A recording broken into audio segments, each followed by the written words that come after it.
Rumcasters, and welcome to the first episode of the Rumcast for 2022. I'm John Gulla, and with me, as always, is Will Hookinga up there in Tennessee, and we are very excited to be back and have some big things planned for this year. But first, Will, I know we got some great feedback from the 2021 Year in Review episode, and some listeners sent in some stuff. Yeah, we're in a little bit, we're going to get into, we're going to put all the focus on 2022 and make a few predictions of what we think might happen. But before that, we had some listeners send in some great thoughts and some of their picks of some of their favorite rums, kind of going off of the theme of our last episode of 2021. So wanted to point out a few of those to give anyone listening, maybe some more recommendations of things they should check out and that sort of thing. So yeah, first of all, we heard from Jeff from the Memphis Rum Club. He actually went to the trouble of using our own Rumcast categories that we used on the Year in Review episode and gave us his picks for each of those categories. So yeah, wanted to give a shout out to Jeff for putting in the extra effort to do that. And also just wanted to read through some of his picks real quick because there's some good ones in here. That was cool. It made me smile a bit to see he used the categories. Yeah, definitely. Yeah. So, unaged pick from Jeff was the Habitation Vellier Forsyth's Worthy Park 502, which is a classic unaged, one of my favorite unaged rums I've ever had. So I think Jeff got to try that for the first time in 2021. And, any year where you try that for the first time, I think it's going to be tough to not include it as a favorite of some sort. Aged, I know this is one that was popular with a lot of people. A lot of people were really blown away with this release. For me, it was one of the most interesting rums I tried last year. The Homesky MOBA 2017 release. I struggled John, not to put that one I know in. you were a big fan of that one, right? Yeah. When I was putting together my list, I was like, oh gosh, I just, Homesky does so many great things. It was hard for me to kind of select. Right. But yeah, that is a fantastic bottle. So totally agree there. And I think that was a good pick by him. And his pick for new to me was Foursquare, which I think is a good reminder that, as much as when you've, been really into rum for several years, at a certain point, you kind of are like, you kind of sense that some people are like tired of hearing about Foursquare or, that kind of thing. But it's a good reminder that there's still so many people out there who have yet to get to Foursquare, maybe they've had Doorleys or Real McCoy or something like that, but kind of the ECS line and that kind of thing. So many people out there who have yet to try it. So it's always cool to see that. Just Value pick was a really good one that I hadn't thought of, which is a rum I know a lot of people are big fans of, Dr. Bird. Which is rum sourced from Worthy Park and then finished in Moscatel wine casks. It's Two James Distillery in Detroit, I believe, that does that. I think a lot of people don't know that about Dr. Bird, that it's a craft distillery here in the U.S. that I don't believe makes rum, but they have this rum that they put out from sourcing and doing their own kind of finishing that's kind of become a hit. Yeah, lots of cocktail enthusiasts. So they have another one too. I think it's a Madeira cask. I don't know how available that is, but I've heard good things about it. They've done some other casks. Am I crazy, or did I see a vermouth one at some point? I think I did, but someone correct me if I'm wrong. And then to round it out real quick, Jeff's most surprising was the Privateer New England White, and overall favorite Treaty Oak Barrel Reserve Rum Barrel 20. So a couple of American rums coming in there. Those are both really good. John, I've got to get you some of that Treaty Oak. I know I've been telling you I'll send you a sample for forever now, but I know. I was going to lay the guilt trip on you now. I'm laying it on myself. Yeah. So I really want to try that Treaty Oak. Yeah, I'll hook you up soon. But shout out again to Jeff and Memphis Rum Club. If you are close to Memphis, check them out. They have a website at memphisrum.club. That's kind of cool. A .club URL. memphisrum.club. So check it out. There's a link to their Instagram there as well. And then one more emailer wrote in, Derek came in and mentioned that two of the rums that he would strongly recommend for both of us to try if we haven't yet would be the Black Tot 50th Anniversary and Black Tot Master Blenders Reserve. He said amazing stuff with Old Navy style rum that makes time stand still in a good way. And I don't know if you tried either of those, John. I really would like to try those. I actually only just within the past few months tried the standard Black Tot blend for the first time.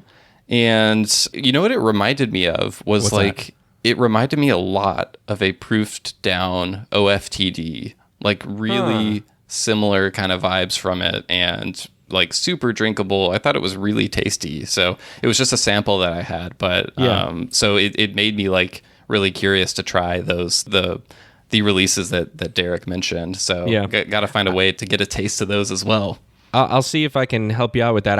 I have had the pleasure of tasting all of those, actually. Oh, nice. And the Florida Rum Society did an event last year with Mitch and Black Tot, and we had like a tasting kit, and I know that the 50th was part of it, as well as the standard blend, and then some of like the deconstructed elements of what goes into it, which was a really cool way to do it. Fantastic presentation and really, really fun. So kudos to Mitch for that. We got to get Mitch on at some point to talk about more Black Tot. For sure. So here's my quick hot take on Black Tot is, number one, I'm not a super fan of the regular blend. Okay. I don't know what it is about it, but there's something in there that is kind of just different and just from my palate doesn't work as well. However, did you get the OFTD vibes like I did? You know, I hadn't thought about it in that way. Now that you've said that, my brain will probably make the connection more. You know how that works? Right. I incepted you. Yes. But, I would go back to it and see and maybe figure out. Having said that, let me make sure I state that I think this is a super quality good rum that a lot of people will enjoy. And just because maybe it doesn't fall into my palate as much doesn't mean that I think other people won't enjoy it. Sure. What I did enjoy very, very much, of course, was that 50th anniversary. Nice. And, frankly, we tried a lot of rums in 2021, and I kind of just forgotten about it because it was only a tiniest, 1 ounce sample that I had one night. Right. And of course, wasn't able to get the full bottle and revisit it over time. It's always tough. Like, I know when I was making my picks for our favorites, like I certainly had plenty of 1 ounce samples that like blew me away, but like it's always tough to be like, I only had like a little bit of it. Can I really say it was one of my favorites? Right. So exactly. I try to mostly go with stuff that I had multiple tastings of or had a full bottle of, that kind of thing. So same here. And one more thought from Derek. This is actually a good thought for maybe our 2022 interview when we get to it, was the idea of maybe adding a multi-country or multi-distillery blend category. He said, I do love all the single barrel / distillery releases, but somehow the blends seem to get missed out from yearly awards, social media, etc. So good note there. And he's absolutely right. Yeah, one we'll take into consideration. But with the 2021 thoughts now firmly in the rear view, should we look ahead to 2022 and make some predictions? What are we doing here? What we're gonna make some predictions. What kind of predictions are these, John? I love how you asked that because that's where I started. What are we doing here with predictions and trying to figure out exactly what this is and how we want to approach it? So what we're trying to do, I think, and where we settled was to talk about the year of what we think will happen with rum in some way connected to the rum hobby or to rum in general in the year 2022. So this is incredibly difficult, I think, to start thinking about. When I started thinking about, okay, I'm like, my brain's going all over the place into what I think. And then I tried to start saying, well, I want to try to do this in a way that I have some lines of evidence beyond just like, I think this is going to happen. Right. So that will be, I think, the fun part for me was trying to explain why I think what I think is going to happen in 2022. What about you? How did you mentally approach that? Yeah, it's tough because there's so many different directions that you can go in. And I think you don't want to pick something that like is too broad and too vague, and like you want to pick something that like you can tell it happened or it didn't at the end of the year, Yeah. And at least if you want to make it interesting. So that's what I tried to do. I have two that I think are more kind of like, I don't want to say they're trend related, but they're just kind of like direction I think rum is going in a lot of places. And I have one fun one that is my biggest risk, but also the highest reward if I'm right. So interesting. I'll save that one. We each did 3 and we don't know what each other's are. And one thing we're going to do to make this extra fun or extra stupid, depending on how you look at it, is when each of us gives a prediction, the other one is going to respond and say whether we are buying, selling, or holding on the prediction. And what I mean by that is if we're buying, that means like, okay, like imagine this prediction is like a stock or something like that. Like now is the time to get in on this prediction. Like I'm buying as much of this as I can because I think it's going to come true and this is going to go to the moon. If we're selling, then that's like, man, you are all alone there. I'm not, I don't want any more of that prediction. This is the best it's ever going to get with that. I want to liquefy any investment I have in that prediction. And then holding, of course, I think would be reserved for predictions that we think are like good, but like probably not going to happen this year. Like we're not going to buy anymore. We're not going to sell. We're just going to kind of wait and see how things play out before we really make a call. So yeah, that's how this is going to go. So here we go. Number one prediction for 2022 is a continued shift toward ultra premiumization through limited and specialized offerings. Ooh, that sounds like it sounds like you're about to give us like a presentation for the board of directors at Diageo or something. I took this assignment seriously, damn it. This sounds like a business school class. I love it. Yeah. Please continue. So, okay, what I mean by that, all those big words, is that, bourbon, gin, cognac, and even most recently tequila have all seen a significant rise in super high-end offerings within the spirit industry. While we and maybe perhaps a lot of people who listen to our podcast are familiar with the high-end options in rum, because that's what mostly excites us as rum enthusiasts, I think rum is still among the last of the spirit categories to see this trend happen on a larger basis or more generally. So I think this is for a lot of reasons. It's likely because we're weighed down still in rum by cheap mixers, as plenty of people know. And there's the long misled belief of what rum is, that it has to be mixed, and by a lot of people, again, outside of people who generally would listen to this podcast. I think that kind of, puts an all anchor. The misconceptions that we're all familiar with. We know, exactly. Yeah.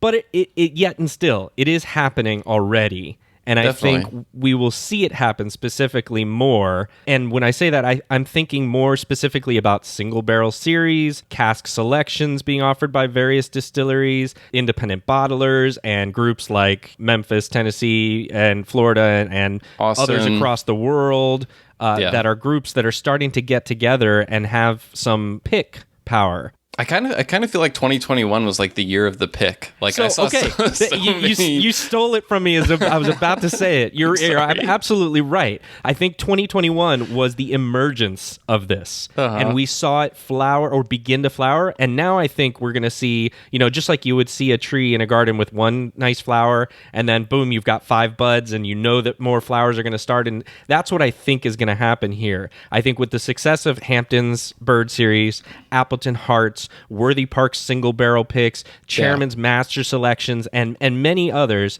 I have to believe we'll see a heap more of that in 2022 and onward. In fact, I would even go as much to say if there are companies out there not thinking about doing this that produce rum, they need to take a look in the mirror and ask themselves why aren't you? Right. So that is it. I'll pause here to get your reaction, but I do have something tied to this that I think is a dark side of this prediction. Okay. So I am definitely buying this prediction. Yes. So kudos to you for selling me on it. You didn't really have to, spoiler, you didn't have to sell me that hard because, Okay. I'm buying this. I think most of the growth that rum category has seen over the past few years has come in that premium segment of the market, even though, like you said, comparatively, it's still small to a lot of other spirit categories. But I think we're definitely going to see more and more of that. And I hope, like you were saying, we will see more brands investing in doing that stuff. And particularly, I'd love to see more investments that are kind of in that $70 to $100 range of premium releases. Agreed. Almost kind of like that Foursquare zone. I think sometimes where brands go is they go to the $200 dollar range or higher of ultra premium with the big fancy box and stuff like that, but the rum is still 43% or 40% sometimes. I'd love stuff go younger but higher proof, more flavor, and give us stuff in that vein, that master selection vein. that Foursquare ECS vein. I'd love to see more stuff like that. So that's what I'm hoping to see. But either way, I'm buying that. Well, you led into what I wanted to touch on with this prediction, which is I'm leery of how it's implemented, which is exactly what you just said. And I agree with you fully. I think that's where I would hope people go. But I can't help but also think that, again, with the success of the Appleton Heart series and the MSRPs on those and some of the other ones, we're edging towards bourbon territory. You've got those bourbon battle scars on you. So. Exactly. Yeah. I have PTSD from the bourbon world, and I'm like seeing it and I'm like, oh no, uh-oh, because I just don't want that to happen. Like it's this weird duality of a feeling of like, I'm happy to see it happen because it's fantastic to have such amazing, rare, limited offerings and things like that. But at the same time, once you start to get priced out and or availability'd out, I don't know if I can use that as a term, but like you just can't ever find it. That's where I think there's a deflation in the enthusiasm of it. So like you, I want to see those, but I want to see them available. I want to see them be affordable. I want to see no secondary market starting to take hold of things that are ridiculous. That's what I was about to bring up. I think where it gets really frustrating, and I don't have the bourbon experience that you do, but I think what gets really frustrating is when the releases, they all get bought up, and then they go straight to the secondary market. Right. And that's like the only way to get one. I think that's what we as rum enthusiasts are hoping to avoid. It's bullshit and it shouldn't happen. So I think it rests as much on the producers as it does on people, right? Who are not looking at this as particularly just investment. I'm not saying there isn't a good investment to be had of like holding a bottle or buying two for some people because they want to hold one for later or for a special occasion. I'm talking about I'm going to buy 5 of these and then sell 4 of them for ridiculous amounts. That's an interesting topic that I love. Like maybe we could do an episode on that and maybe have someone on from... I have a guy. Yeah. You have a guy. I know a guy. So I'm gonna hold that one in right now, but I think we maybe can find someone to talk about that. We'll come back to that. Okay, cool. So let's move on to your pick, your first of 3. What do we got? Okay, so my first of 3 is I think that in 2022, a serious investment in local sugarcane production from a major producer is going to happen, and the reason I think that there's a number of reasons, and when I say a major investment in local sugarcane production, what I'm meaning is I think that a major distillery is going to heavily invest in being able to have access to local sugarcane. Locally produced sugarcane. That might mean planting it. It might mean partnering with someone who's already doing it. It might be a combination.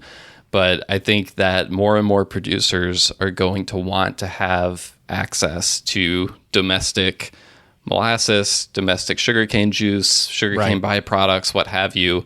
And there's a few reasons I think that. One, I think consumers are only going to get more interested in stuff like where molasses comes from and is it ethically and responsibly produced? How sustainable are the practices? What's the consistency like in the molasses that you have?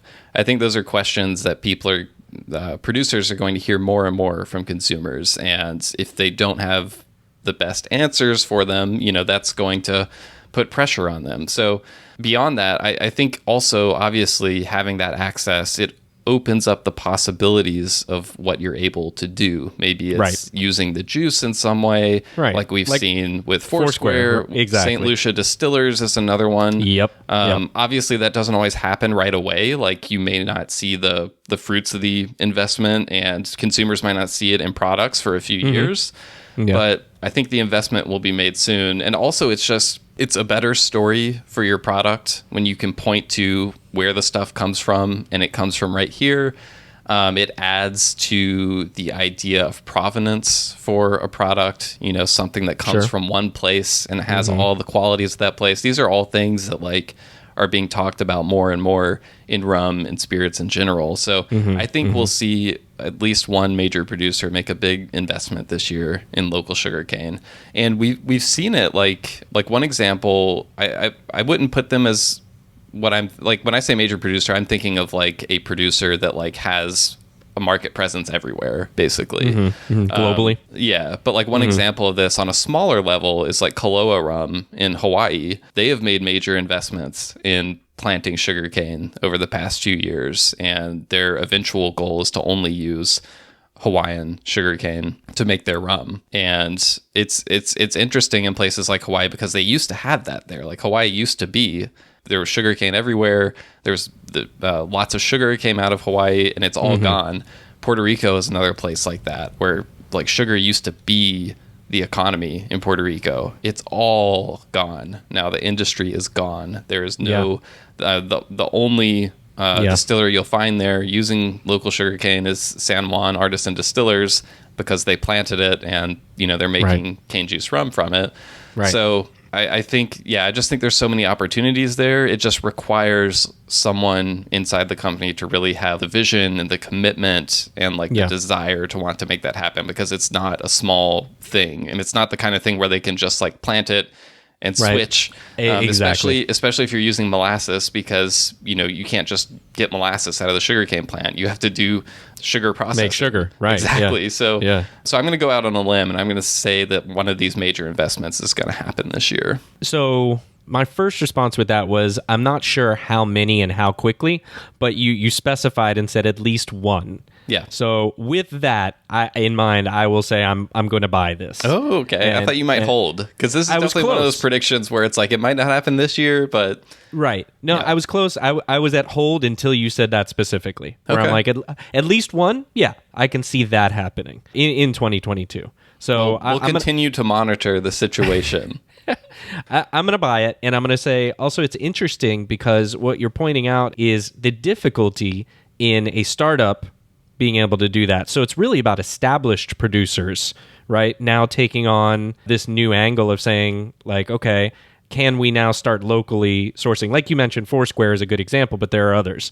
But the interesting thing is you do see a lot of I would say most of the sugarcane stuff, unless it was already like an established place that's been doing sugarcane for a long time. You see a lot of new places starting from scratch with sugarcane.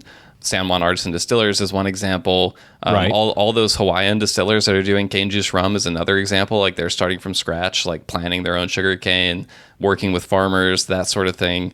Renegade Rum in Grenada is another example where they're kind of starting from scratch, building a new distillery using sugarcane. Kapali is another one. So you do see like a good amount of new distilleries, and that's why I think predicting that another one of those will happen, I think we'll see multiple new distilleries doing this from the start in 2022. But I think what I'd love to see is more of these older legacy brands making investments in this. So and those new startups add pressure to those old brands to kind of say, oh crap, we need to maybe think about getting on board with this before we get left behind. That's the long-term thinking of it. So that's why I was saying I think you have to have someone who has that long-term thinking and isn't just thinking about the short term, because this isn't, I think, a short-term payoff. It's a long-term bet, but one that I think would be a smart one. Yeah. All right, give me your second one. My number 2 is actually related in a way. Okay. To your number 1. I think there's a relationship there. My number 2 prediction is that there will be a marked trend from hobbyists and connoisseurs toward drinking premier, younger, and or unaged options in 2022. And that will be kind of the new trend to like all the rage. So it wasn't that long ago. I think the pinnacle of the rum line was commonly thought to be like the oldest option of a distillery operator. You're thinking 21-year-old Appleton, 21-year-old El Dorados, the Solera blends with the big numbers on the bottles, 30, 25, 23. Well, I think in 2022, we're going to hear more and more about rums that are aged 4 years or less, or completely unaged, being more hyped, and the oldest stuff falling a little bit more by the wayside in terms of the amount of hype that it has gotten in the past. So I have a few reasons for why I think this is the case. Okay, let's hear them. All right, here's number 1 is I think the drive towards single estate rums and the effect of terroir and cane varietals on the spirit, as we know from talking with producers that we've done, that it's best experienced with less or no aging. So those also work in favor of like, it makes it so that the age is no longer the only important thing about it, their only special thing about it, Right. when you can have those other things that come from being a single estate type producer. Exactly. I think that is a trend that we are starting to pick up on more and more in the hobby. And I think that there was already, from what I could see in 2021, a sort of groundswell towards a preference for this, but I just think it hasn't hit momentum yet. Critical mass, whatever you want to call it. And I think it's closer now and will hit that at some point in 2022. I'm thinking of places like Privateer, which has had some younger offerings, Kohana, which we talked to, Fiji, South Pacific Distillers, Reunion Island, Haitian Clarens, unaged rums from the West Indies, and Mexico. And I mentioned Mexico last because I think, tequila is one of the hottest trends right now in the whole spirits category. And I see rum picking up maybe a little bit on that trend, with there being an overall expectation for less aging to produce a great premium spirit. Well, and the other thing with some of those places like Mexico and Haiti, for example, with Clarens and Charandas and things like that, is I don't think there was much traditional aging that went on with those. So a lot of those are starting to be aged, for the first time. And so, they're going to want to release them sooner rather than waiting for, like, the first aged Clarens were, never going to be 10 years or anything like that. So I think it makes sense in those cases. But I think what you're saying is that the response when those releases come out won't be like, ugh, this is too young. Exactly. Yeah. Right. And nor do I think they need to be aged, that old to be supremely enjoyed. Right. I'm still over the moon in love with the Homesky Fiji single origin blend. And, that one is aged as a blend up to 2 years. On the MOBA release that Jeff mentioned in as one of his favorite aged rum of the year, I think is around 4 years? I think it's around there. It's in like the 3 to 4 year range. Yeah. I'm pretty sure. Yeah. So, and that's another case of MOBA is a relatively new producer still. So their aged releases are going to be on the younger side. And people are starting to see, wow, this is already amazing. Why do we need to wait longer to get this? Yeah. Exactly. And I think producers will be recognizing this trend, and I think they will be giving us more of it in 2022. One question for you. How will we know whether this prediction has come true or not? What's something we'll see and be like, John was right? That is good, because I'm not sure how. I mean, we can try to find market share statistics and see, but I'm not sure how. I'm not doing that. How much? I was to say, I'm not sure how much we can get into that. And I don't know. Maybe somebody who listens is like, "Hey, I've got my finger on the pulse of market share of things." And if you do, please let us know and let me know whether I'm going to be right or wrong. That would be awesome. And one way to do it. Another way would be just to see an increase in the amount of offerings that are 4 years or less aged. Okay. Well, we'll maybe look for a few metrics that indicate whether this is happening or not, but it sounds like we'll mostly be going off of vibes a little bit. We'll know it when we see it, okay? I'm good with that. But yeah, I guess if I had to put a quantitative value on it, I agree with you. I think vibes is the right way, but quantitative value would be something like at least 3 or 4 more offerings that are well recognized and, how would you say, well received releases from known distillers that are under 4 years in aging, or maybe even less than that, or simply unaged offerings that weren't previously available. I think I will buy this in the enthusiast circles. I definitely think the enthusiast circles are ready for that. I will hold on it for like broad mainstream markets, because I think that's still a long way away from getting away from age statements and things like that. But I hope it'll continue to happen more and more. An interesting recent example of this was Hampton came out with their own single mark LROK releases, or LROK. And the first one that came out, I believe, was 11 years. And they then came out with LROK the Younger, which was 5 years. And sounds like a Latin person from history. LROK the Younger. LROK the Younger, yeah, yes. Exactly. He conquered half of Western Europe. Yeah. But I tried those for the first time at the same time, and they were I did not think that the 11-year, I wouldn't have described it as better. They were both great. I liked both of them a lot, but like the 5-year to me was right there with the 11-year. And the difference in price, I think the 11-year is like $170 or something like that. They're at the same ABV. And so I've been watching and waiting for the younger to get to the market here. And I've heard that it's close to hitting stores here. So as soon as that arrives, like I'm going to buy the younger one because it's significantly lower priced. And to me, the quality, like the delta in the quality is I don't even know if there is. They're just different, and they're both excellent. So yeah, I guess we can count that one as one for 2022. You're taking that one? Okay. I'm taking it. Yeah, I think it's already available in Europe, but Nope. Okay. All right. You're number 2. What are we? So my number 2 is another independent bottler outside of Europe is going to step up into the spotlight in 2022. And I think the comparison for this, and when I say into the spotlight, I'm talking about in rum enthusiast circles. And I feel like over the past year and a half or so, Holmes Key, for example, has become like really recognizable and already like pretty respected by rum enthusiasts. And I basically am saying I think we'll see, I'm not saying we'll see something like exactly the same as Holmes Key or even as good as Holmes Key because it's a high bar. But I think we'll see another household rum enthusiast independent bottler name that is outside of Europe come into the equation in 2022. I just think we're already seeing more and more of these. And there's even, there's like a few in the US even that are consistently releasing stuff.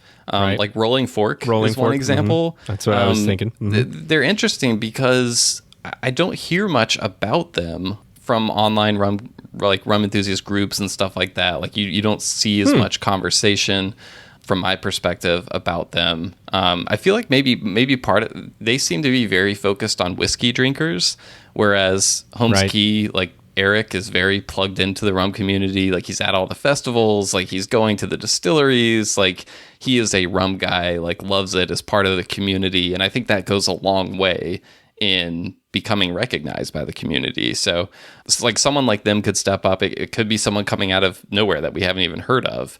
But I just think there's too much interesting rum available and too much of an appetite for it from enthusiasts that we won't start seeing other people kind of like take on this challenge of trying to build an independent brand and do interesting things. So I think we will see another widely embraced new independent bottler step into the spotlight in 2022. So my first thought with that is I agree in principle. And if we're talking about globally, outside of Europe, like you said, yes, I can see it. My other thought there is I think you're right to point out Holmes Key as being a what I would consider a huge success. But I also think that it may appear as though that's kind of like a pretty easy thing to maybe do and achieve that level of success. And I'm not sure that that's really the case. Oh, I don't think it's easy. Yeah, I think it's, there may be a lot of people looking to replicate that, but I think it's really difficult to achieve. All of this stuff, like just like the last prediction I had, it's a long-term proposition. This isn't starting an independent rum brand is not like a get rich quick business to choose. It's a business that you choose if you have passion and conviction about it for the long term. And so I think it takes a special person, a special company to do that. And that's exactly where I'm going. Yeah. Because that was kind of where I was driving toward, is that I think a lot of the success from Holmes Key so quickly came from that exact fact that 100%. Eric and Morin and they did enough of their research. They were steeped in the culture. Their fingers on the pulse. They talked to the right people. Yeah. And I don't know how, because my experience is more, of course, focused on the U.S. I don't know if the U.S. has that individual or not in 2022. Maybe outside of it, I know there's things going on in Australian market with some independent bottlers and other places perhaps outside of Europe. But yeah, I'm primarily thinking about the U.S. when I say I'm going to hold on the U.S., but I'm going to buy for somewhere other than the Europe and U.S. Interesting. So you're buying outside U.S., but holding on U.S. Okay. And interestingly, like another kind of example of this, I wouldn't count this in my prediction because this is not a new person. This is someone who's been there longer than most people, is Ed Hamilton's latest batch of releases, the single cask strength stuff. I mean, there's a bunch of those that are about to come out, and he's worked with a lot of rum societies. I think I saw that Florida Rum Society did a pick. I know Austin Rum Society did a pick. So that's an example of, like, Ed had done some stuff in the past, like the St. Lucia releases that were beloved. But these have a different label. Like it's almost like kind of like a different line from his other stuff. So like that's another signal of like someone else kind of like investing more in that direction. So I think other people seeing more of this stuff happening is going to inspire the right person to step up and join people like Ed and Eric and other people around the world who are doing cool stuff like that. So I'm hoping to speak it into existence because I want more. I want more. I want more, John. I think maybe even you see more in Europe too. So I know Europe has its independent bottlers out there who do a great job, but I think you may even see a rise of that in Europe as well. Definitely. I think there have already been like a slew of new ones over there over the past few years. But well, the biggest other point to add to your prediction there, which I think helps it, is at least have you heard about the status of some of the Velier products in the U.S. market? I've heard we're going to be seeing less of some of them. Okay, that's what I've heard as well. Which is a total bummer. It sucks. And I'm obviously not happy about that. I know you're not, and others are not, but it leaves the door open, of course, for others. Exactly. So maybe think twice, Velier. Maybe think twice. Yeah. Don't leave us so soon, please. Did you also see? So I was researching for this on some stuff. I don't know if the validity of this site is good enough for me to claim it as a proper source. Rumpredictions.com. Yes, that's I just got that domain name, by the way. So if anybody wants it, no, I'm joking. I don't remember. It was like Statista or something. So it already struck that website before. It struck me as like, I don't know if this is legit, but it did say that the U.S. was the leading rum place in the world. Sorry, what's the word I'm looking for? Consumers.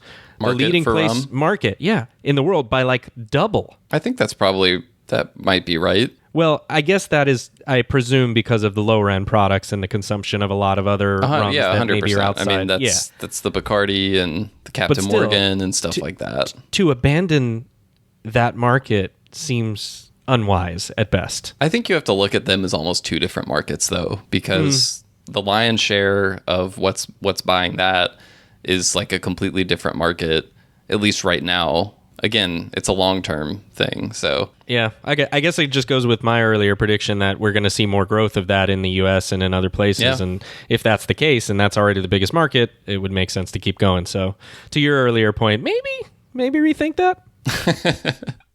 All right, so your third and final prediction from you. Hit me with it. I hope this is something that I can sell. Neither of us have sold, and I want to sell on at least one, so... Based on an earlier off-the-hand comment you made, I think you may be selling. So, you may get your wish here. Okay. All right.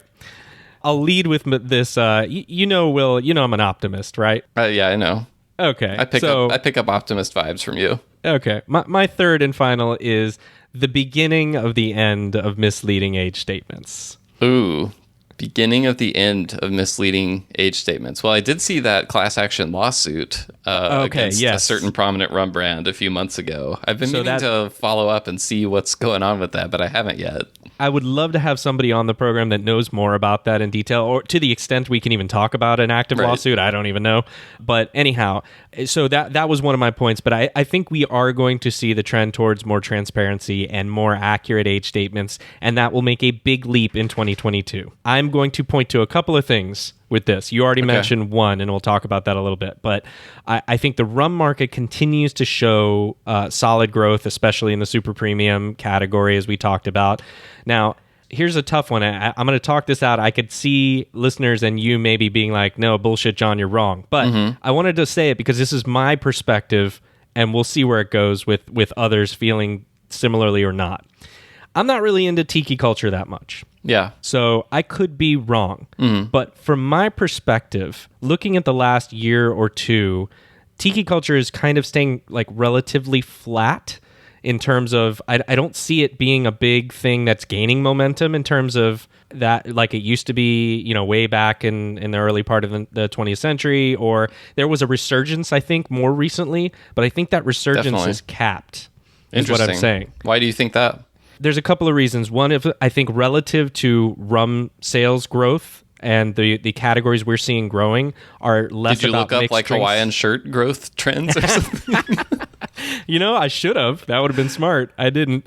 But I do think that that's part of it, is what types of rums are still gaining, and the super premium category is the one which is less involved in like tiki culture drinking and cocktails, right? Well, I mean, okay. Like, yes, I would also say tiki is interesting because I think it's also it's played a big role in the rise of the types of rum you're talking about, the stuff that's not typically mixed, for example.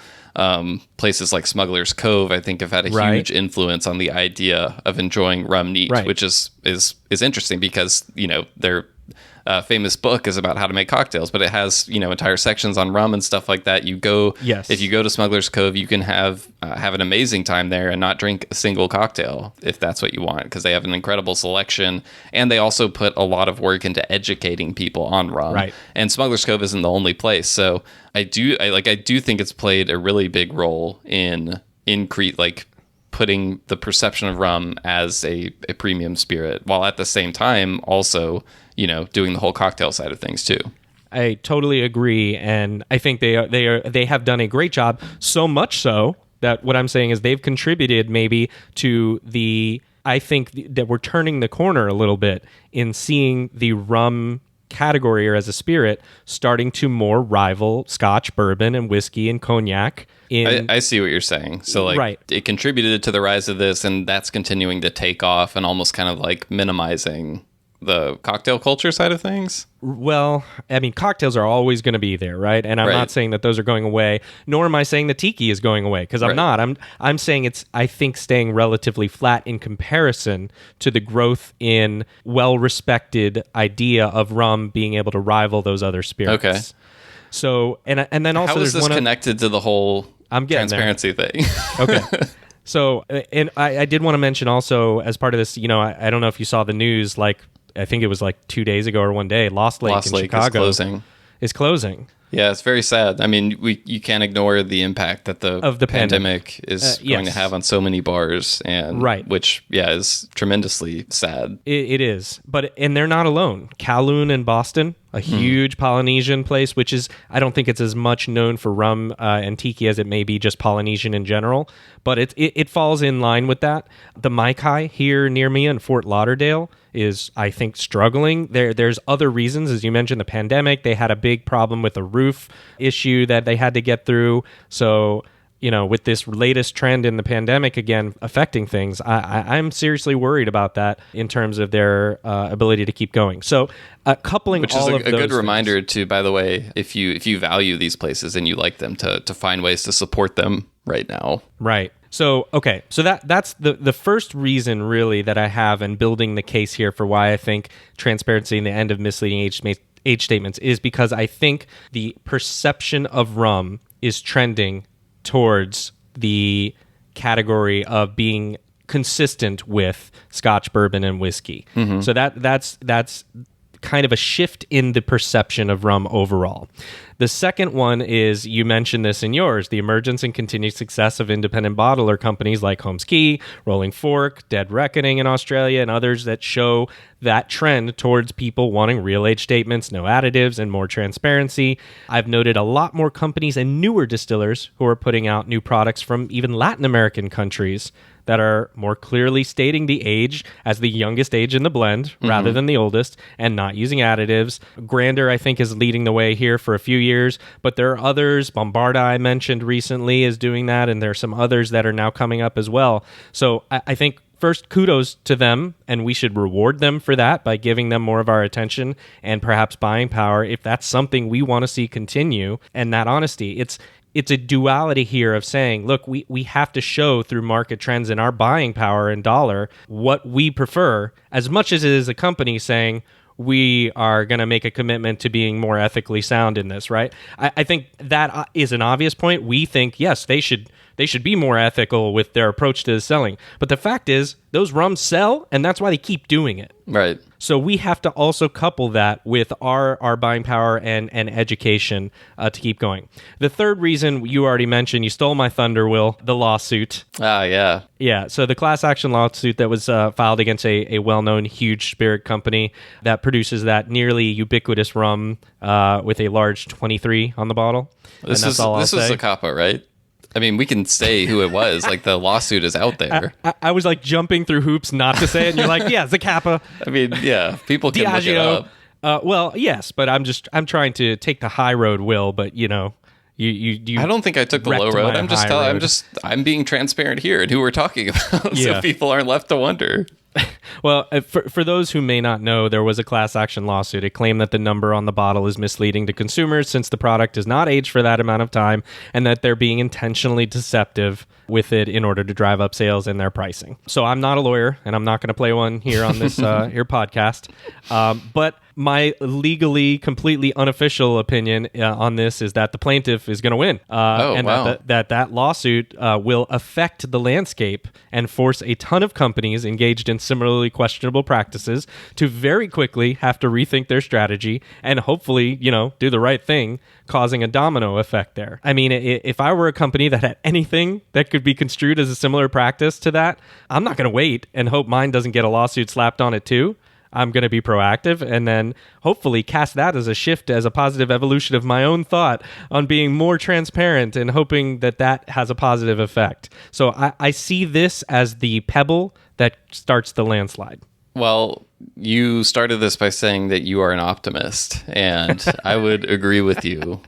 I am not as much of an optimist. I don't know if I'm a full-on pessimist. Yeah. But in things like this, when it comes to like big, large companies doing the right thing, I'm much more of a pessimist than an optimist. So I am going to sell on this prediction, as you predicted I would. Yes. It's not that I don't think, I do think we'll see more moves towards transparency from companies this year. I can see that. But I think on the whole, I think the rum category is still like a long ways away from, if it's age statements now, it'll be something else next year. There's always that is really pessimistic. There's always going to be some way to deceive people, and I think it's going to take a lot of time before rum gets to a place where there's enough buying power and advocacy for transparency to really change the way a lot of the biggest companies in the space do things.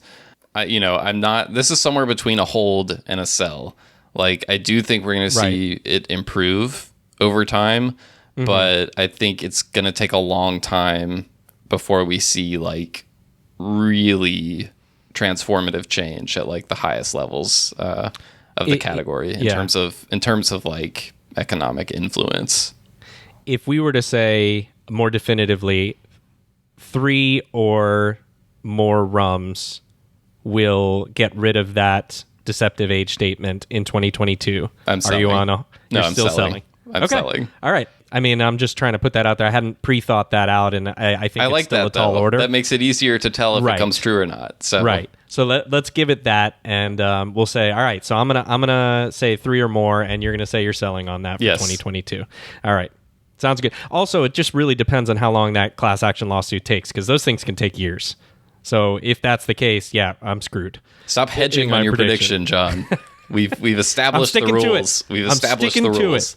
It's gonna happen, and then I get to beat you with it when it happens. We'll see. We'll see who wins. All right. Finish this out here. All right. I'm gonna finish this out with my most out there prediction. So I'm so ready to sell.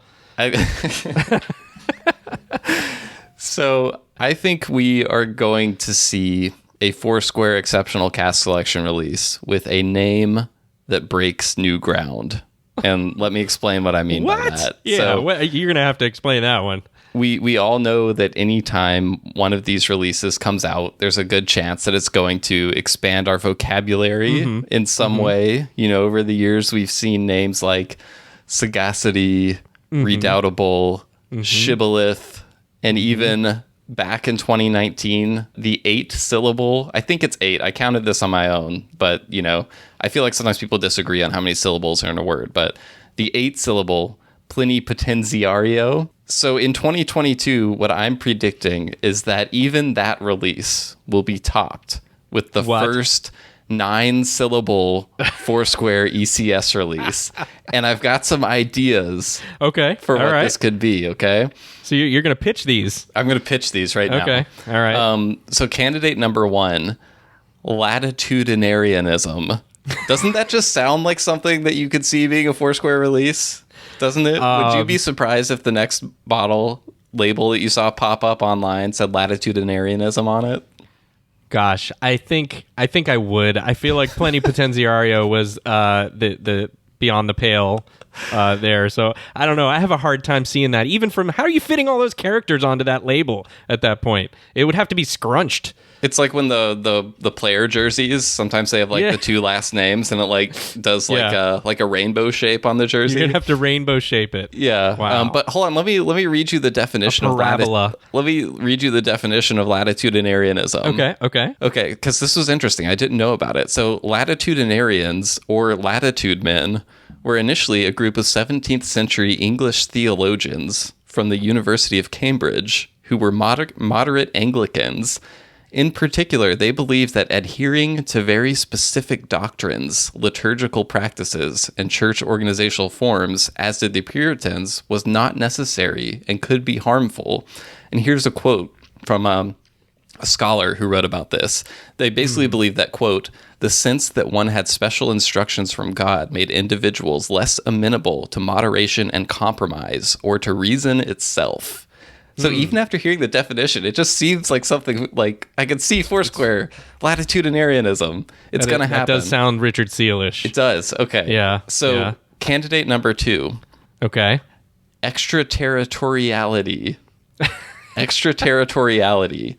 So the definition make this one make sense. In international law, extraterritoriality is the state of being exempted from the jurisdiction of local law, usually as the result of diplomatic negotiations.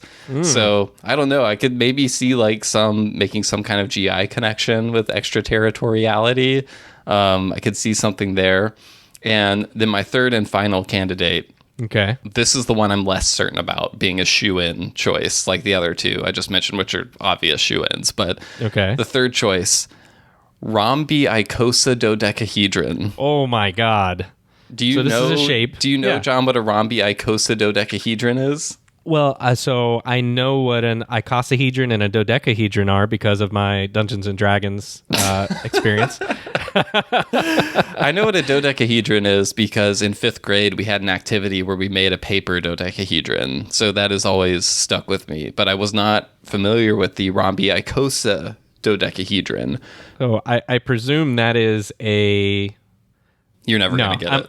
I was going to say, I'm not going to presume. I'm going to let you explain it. Yeah. So the rhombiicosa dodecahedron has 20 regular triangular faces. That's an icosahedron. 30 square faces.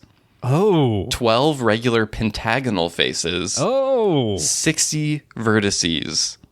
And 120 edges. Oh, wow. That is the rhombiicosa dodecahedron. Okay. And it is a 9-syllable word.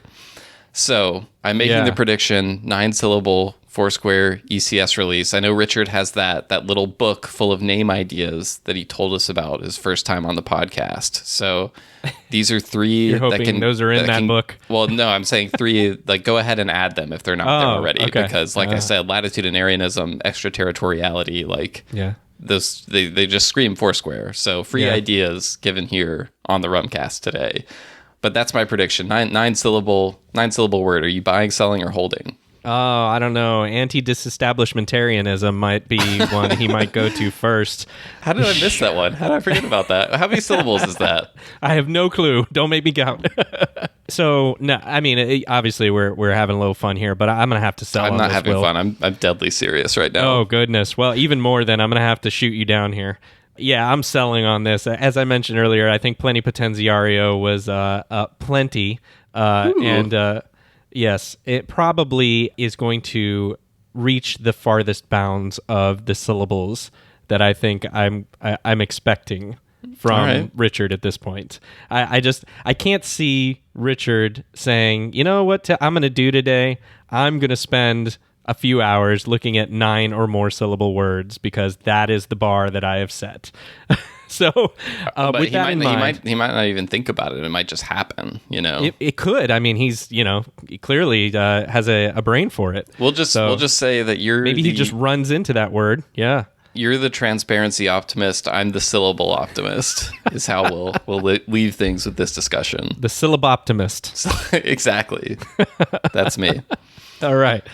Well, so we will, I guess, monitor these predictions throughout the year, and at the end of the year, there will be a time of reckoning. We'll see whose came true and whose didn't. I'm sensing a probable over 6 maybe coming, but we'll see. Yeah, I mean, I this is yet another thing we can look forward to for the end of the year episodes, and it gives us, I don't know about you, Will, but I'm going to be following these all year long. Oh, definitely. I'm going to be checking boxes, tally marks, whatever it takes. We're going to figure this out, and I'm looking forward to having more correct predictions than you. Well, we'll see. We'll see. I mean, I think my last one's already in the bag, but we'll see what happens. Well, I think that's enough for this episode. I'd love to hear if any listeners have predictions. Just like we had some folks write in some of their favorite rums from the year. Send in your predictions to host@rumcast.com. That's host@rumcast.com. Or you can also message them to us on our various social media accounts. John, where can they find those? Well, we are at the Rumcast at Instagram. We are Facebook. We've seen a trend this past month, by the way, Will, with Facebook. We've been gaining a lot on Facebook. So thank you to those of you who have been sharing. Yes, thank you. There, because what we try to do really, and hopefully you all that are listening have noticed this. We really try hard not to push things into people's faces. Yeah. We will share occasionally, and we will try to find where it makes sense online to share when we release episodes. But we're really not about that life of trying to push things into every channel in every corner of the universe simultaneously and cramming stuff down people's throats. Exactly. So we would appreciate it if you all continue to follow us on those channels: Facebook, Instagram, Twitter, and YouTube, where we release our content. And then, if you find it worthwhile, let others know about it. Give us Tell a your share. friends. Give us a like, whatever it is. Give us that 5 stars that we love so much. And so that's where we're at. All right. Well, we'll be back, I think, in another week or two with some more rum stuff, maybe some fun guests to kick off 2022. Oh, yeah. But until then, I'll see you next time. All right.